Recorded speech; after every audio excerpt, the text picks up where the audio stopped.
वो आपका लेसन 5 है, काव्य खंड के कवित चैप्टर का नाम है कवित, जिसके कवि का नाम है भूषण। जन्म 1613 ईस्वी में हुआ था।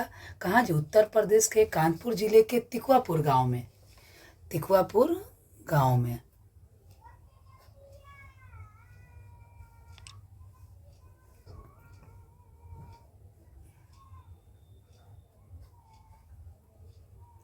तिकुआपुर गांव में हुआ था इनका जन्म।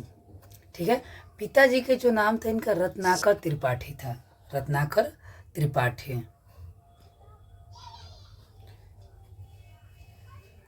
और इनका उपनाम जो था भूषण उपनाम था। चित्रकूट के सोलंकी राजा जो थे रुद्र शाह ने इन्हें कवि भूषण की उपाधि दी थी। ये याद रखिएगा, लो ऑब्जेक्टिव में जरूर पूछता है ये वाला चीज़। ठीक है। और इनकी कृतियाँ में शिवराज भूषण सी 384 छंदों में 105 अलंकारों का निरूपण और छत्रपति शिवाजी की प्रशस्ति करने वाले मुक्तकों का संग्रह। क्लियर। शिव बावनी 52 मुक्तकों में छत्रपति शिवाजी की वीरता का बखान है। छत्रसाल दशक, ये दोनों ऑब्जेक्टिव में क्वेश्चन पूछता है कि शिव बावनी में कितने मुक्तक है, तो कितने बाबू? 52। दूसरा, छत्रसाल दशक में कितने छंद है, तो 10 छंद है। क्लियर हो गया।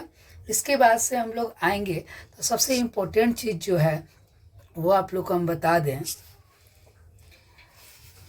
वो है आपका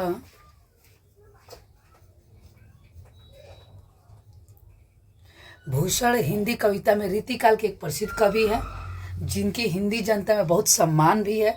वे जातीय स्वाभिमान, आत्म शौर्य, प्रक्रम के कवि है। वीर रस के इस महान कवि ने फड़कती हुई मुक्तक शैली में छत्रपति शिवाजी और बुंदेलवीर राजा छत्रसाल की वास्तविकता पर आधारित विरुदलिया गाई है। समझ में आया बातें? पहला भाग में जो है यहाँ से यहाँ तक जो भाग है, इस भाग में शिवराज छत्रपति शिवाजी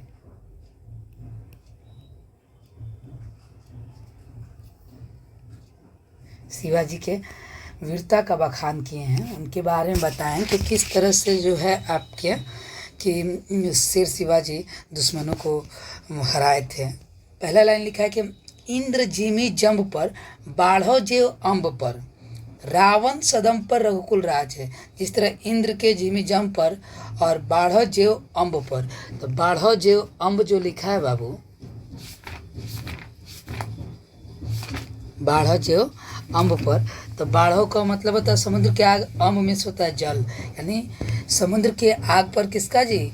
जल का नियंत्रण है। क्लियर हो गया। रावण सदम पर रघुकुल राज है, तो रावण सदम पर रघुकुल राज है मतलब क्या जी? कि रावण पर श्री रामचंद्र जी का राज है। क्लियर। अब देखिए नेक्स्ट लिखा है पवन बरिवाह पर शंभु रतिनाह पर। पवन मीन्स होता है बाबू हवा, पवन मीन्स हवा। ठीक है। और पवन बरिवाह, बरिवाह का मतलब होता है बाबू बादल, बादल। ठीक है। उसके बाद से नेक्स्ट जो बढ़ेंगे हम लोग बरिवाह के बाद से, जिस तरह के हवा के बादल पर नियंत्रण होता है शंभु रतिनाह पर। शंभु का यानी शंभु का मतलब कि शिव जी का कामदेव पर नियंत्रण था। जेव सहस्त्रबाहु पर राम द्विजराज है, यानी सहस्त्रबाहु जो राजा थे उन पर किसका जी? परशुराम का नियंत्रण है, राज किए। दावा द्रुम दंड पर चीता मृग झुंड पर, तो दावा का मतलब क्या होता है बाबू? तो दावा मीन्स होता है जंगल की आग। ध्रुम दंड का मतलब होता है आपका, ध्रुम दंड का मतलब होता है आपका वृक्षों के डाली। ध्रुम दंड का मतलब होता है वृक्षों के डाली। जिस तरह की आग जो है वृक्षों के डाली पर, दावा ध्रुम दंड पर यानी जंगल की आग पर क्या है जी?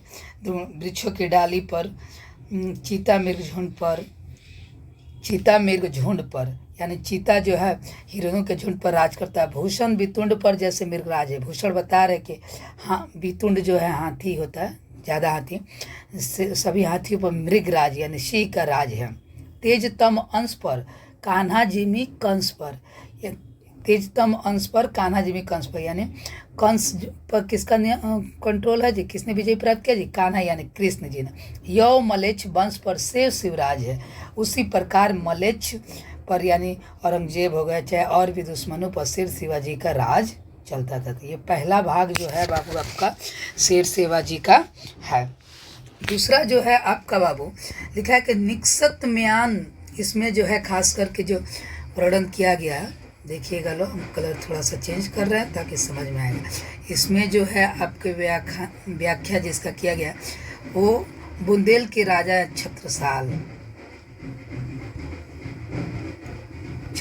याद रहेगा, उन्हीं के वीरता क्या गुणगान किया गया इसमें। निक्सत म्यान ते मयूख है परले भानु कैसे, यानी वो बता रहे भूषण जी कि जब आपकी तलवार जो है म्यान से निकल जाती है तो ऐसा लगता है कि भानु यानी सूरज से किरण एकदम परखर हो रही है, फैल रही है। समझ में आया। फारे तम तोम से गेंदन के जाल को, गेंदन यानी हाथियों के जो जाल है उसको इधर उधर तितिर बितिर कर देता है। समझ में आया। लगती लपकी कंठ बैरिन के नागिनी से, यानी लगती लपकी कंठ बैरिन के नागिन से, ऐसा मालूम होता है जैसे कि आपका जो तलवार जो है, बैरिन का मतलब होता है दुश्मन, दुश्मनों के गले में कंठ में नागिन के समान लपक जाता है। क्लियर। रुद्रही रिजावे दे दे मुंडन की माल को, यानी रुद्रही किसको बोला जाता है बाबू, तो शंकर जी को, याद रखिएगा, रुद्रही शंकर जी को कहा जाता है। क्लियर। रुद्रही रिजावे दे दे मुंडन की माल को, यानी ऐसा लगता है जैसे कि आपका तलवार जो है दुश्मन के मुंडन को काट कर शंकर जी को मनाना है, रिझाना है माला बनाकर।